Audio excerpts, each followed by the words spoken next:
Il trouvait l'affiche moisie.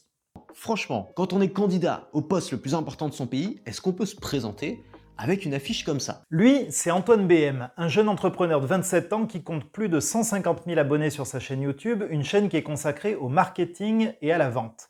Et du coup, il a eu une initiative intéressante. La veille du premier tour de l'élection présidentielle, fort de son expertise, il a proposé une version alternative de la fiche de campagne de Philippe Poutou. Je me suis dit c'est trop dommage parce que Philippe Poutou il m'a l'air sympathique, j'ai envie de l'aider, et donc qu'est-ce que j'ai fait? Je me suis dit que j'allais lui refaire son affiche. Il reste encore un jour avant l'élection, on sait jamais, tout n'est pas perdu, et j'ai envie d'y croire, moi, j'ai envie de lui faire une affiche qui pourrait donner envie aux gens de voter pour lui. Il l'a fait. Et franchement, le résultat est excellent. J'irai même plus loin, la version qu'il propose à la fin de sa vidéo est effectivement, du point de vue marketing, bien meilleure que l'original. Pourtant, il y a quelque chose qui cloche. Quelque chose qui fait que si Philippe Poutou voyait ce qu'Antoine BM a fait de son affiche de campagne, il s'arracherait le peu de cheveux qui lui reste sous la casquette. L'erreur qu'Antoine BM a faite est bien connue des experts en interprétation biblique, et les prédicateurs qui la commettent aboutissent à des prédications qui peuvent être belles comme une affiche de campagne, mais qui sont aussi complètement à côté de la plaque. Antoine, si seulement t'avais eu la clé que je m'apprête à donner.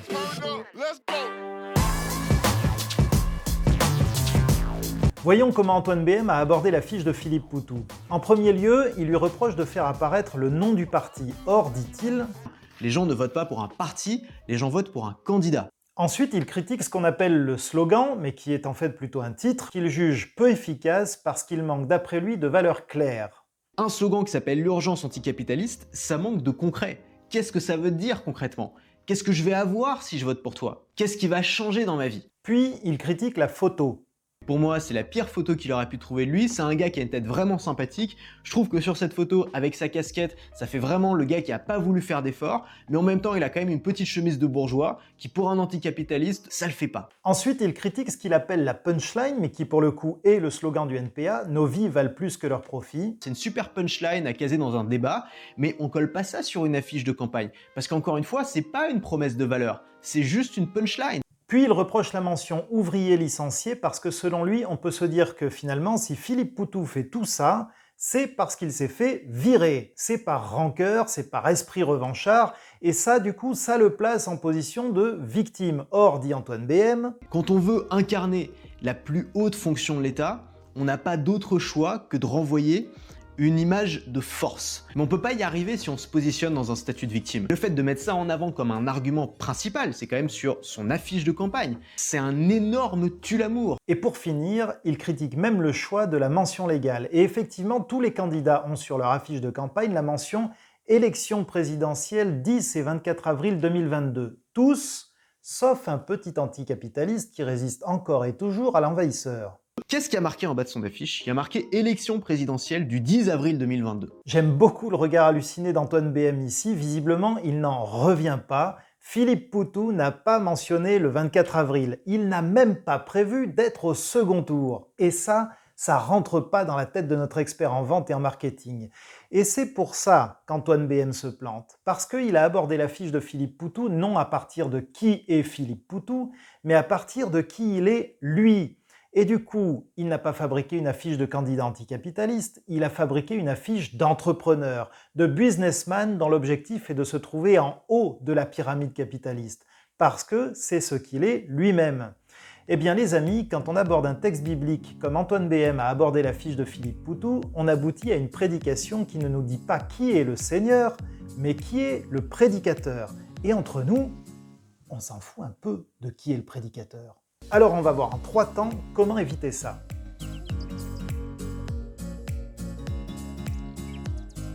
L'art de l'interprétation biblique porte un nom, ça s'appelle l'homilétique, et c'est une science qui obéit à des règles. Et la première de ces règles, la règle d'or, c'est « ne te précipite pas dans l'interprétation du texte ». L'interprétation, elle intervient à la fin du processus, mais surtout pas au début. Et voilà pourquoi. Quand vous réunissez 10 personnes autour d'un texte biblique et que vous demandez à chacun son interprétation, le plus probable, c'est que vous obteniez 10 interprétations différentes. Pourquoi? Parce que spontanément, on interprète le texte à partir de qui nous sommes. Notre passé, nos expériences de vie, notre formation, nos convictions politiques, notre éducation, Tout ça, ça constitue un filtre d'interprétation du monde. Et comme on a tous un vécu et des expériences différentes, eh bien, on aborde tous le monde avec des filtres d'interprétation différents. Alors dans le cadre d'un groupe de maison, ça peut être intéressant parce qu'un groupe de maison, c'est un lieu où on se réunit à la fois pour connaître le Seigneur et pour se connaître les uns les autres dans notre relation à Dieu. Mais dans le cadre d'une étude biblique ou d'une prédication, ce qui va nous intéresser, c'est pas de connaître l'interprète, c'est de connaître le Dieu qui se révèle dans le texte interprété. Et pour arriver à ça, le prédicateur doit autant que possible se débarrasser de son filtre d'interprétation. Son objectif, c'est pas de donner son point de vue sur le texte, c'est d'adopter le point de vue de l'auteur du texte sur le monde. La question, c'est pas qu'est-ce que moi je pense de ce texte, mais qu'est-ce que l'auteur a voulu dire. Et pour comprendre ce que l'auteur a voulu dire, il faut s'intéresser à l'auteur. Et ça, je dois dire que Antoine BM l'a fait. Donc moi, ce que j'aimerais comprendre, c'est qui est Philippe Poutou et qu'est-ce qu'il veut? C'est quoi son programme? Pourquoi est-ce qu'il se bat? Excellente initiative, c'est évidemment ce qu'il faut faire. Mais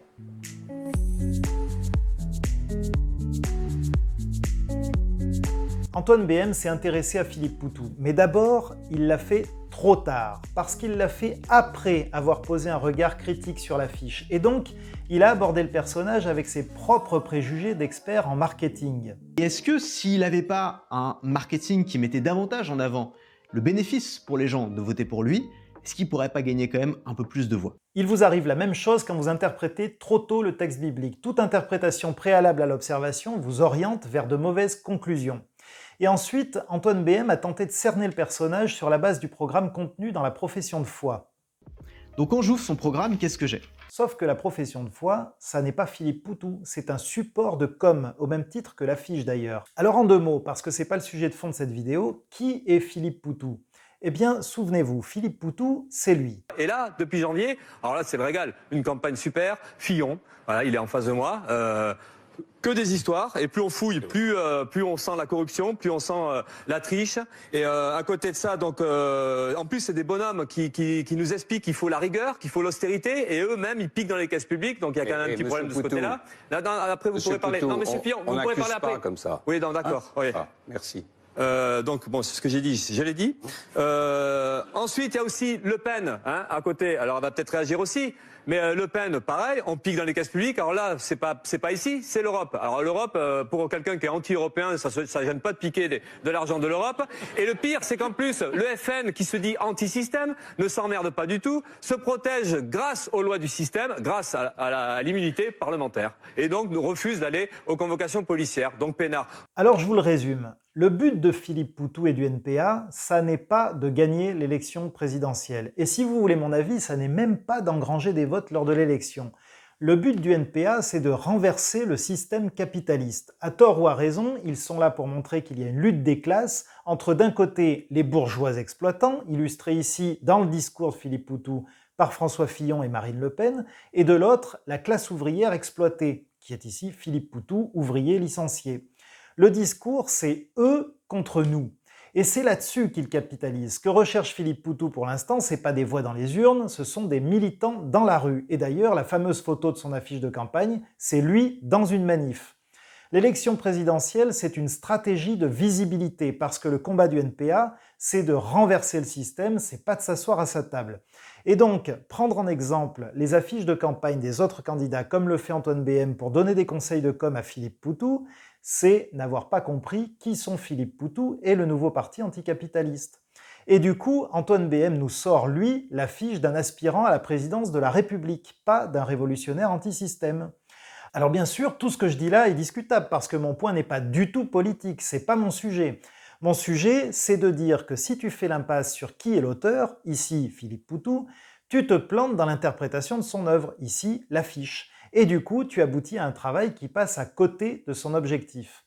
Eh bien, pour ta prédication, c'est la même chose. Tu ne dois pas tomber dans ce même travers. Ce que toi, tu dois arriver à faire, c'est de comprendre au mieux qui est l'auteur du texte que tu étudies et quelle est son intention. Si son intention est révolutionnaire, ta prédication doit être révolutionnaire aussi. Sinon, tu es à côté de la plaque. Et donc, il y a un point fondamental que tu vas devoir travailler.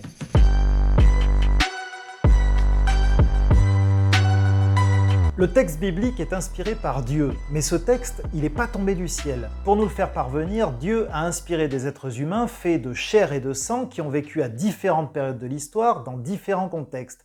Ils ont des vies qui leur sont propres et c'est eux que le Seigneur a inspirés, dans leur contexte particulier. Et donc, pour bien comprendre ce que Dieu veut nous dire à nous par l'auteur qu'il a inspiré, nous avons besoin de comprendre qui sont ces auteurs.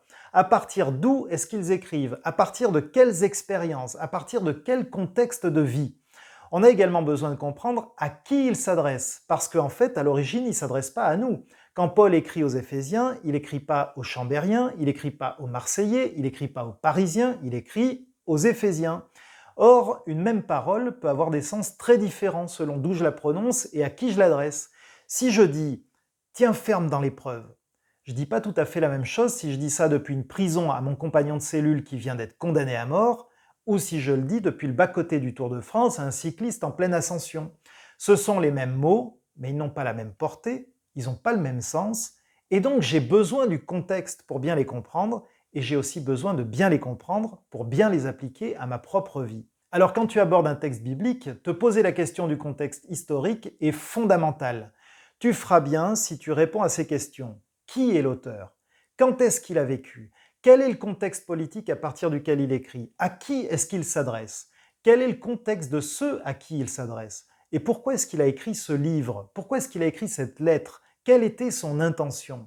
Alors une partie des réponses à ces questions, tu les trouveras souvent dans le texte lui-même, mais pas toujours.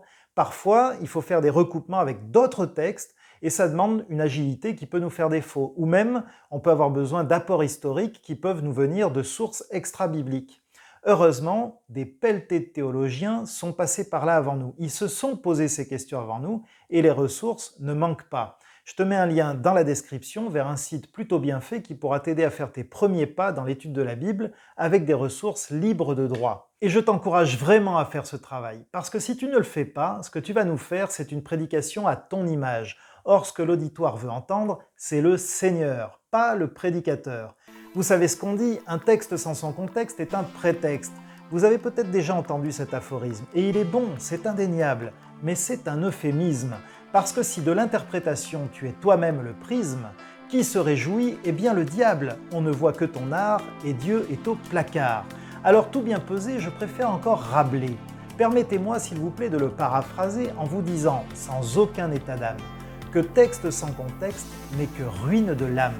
Ce que je dis là est peut-être un peu rêche, mais je te fais confiance, tu en feras bon usage. Étudie l'auteur, son centre et ses rivages, et à partir de là, prêche.